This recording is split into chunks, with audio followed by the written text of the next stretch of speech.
अगदी बरोबर आहे. हा लष्करी बागमध्ये राहणारा आहे सोमकुमार, संजय सोमकुमार नावाचा.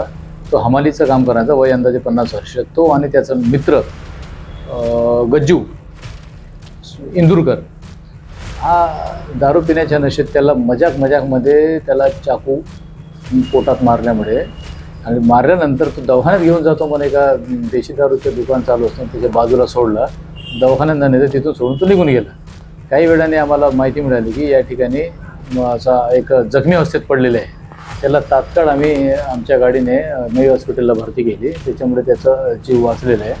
तसेच त्यांच्या जो जखम आहे त्याच्या पत्नीचा रिपोर्टवर आम्ही 307 जुना IPC आता 109 BNS प्रमाणे गुन्हा दाखल करून अर्ध्या तासातच आरोपीचा शोध लावून त्याला अटक करण्यात आलेली आहे.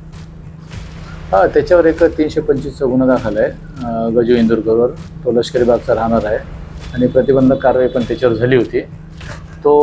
त्याला विचारलं इंट्रोगेशनमध्ये की त्याच्या पत्नीचं पैशाच्या वादावरून एकाच ठिकाणी काम करणार आहेत ते, पैशाच्या उधारीवरून आणि हसी मजाकमध्येच मारल्याचे तो सांगतो आणि कबुली पण दिलेली आहे. आणि त्याच्यात वेपन जे वापरलेलं आहे ते वेपन पण जप्ती केलेली आहे. त्याच्यात नाना भोगे, इम्रान, दिलीप मेजर, पखान, संतोष शेंद्रे आणि मेनेवार यांनी तात्काळ घटनास्थळ गाठून त्याच्या आरोपीची माहिती घेऊन त्याला तात्काळ अटक करण्यात आलेली आहे.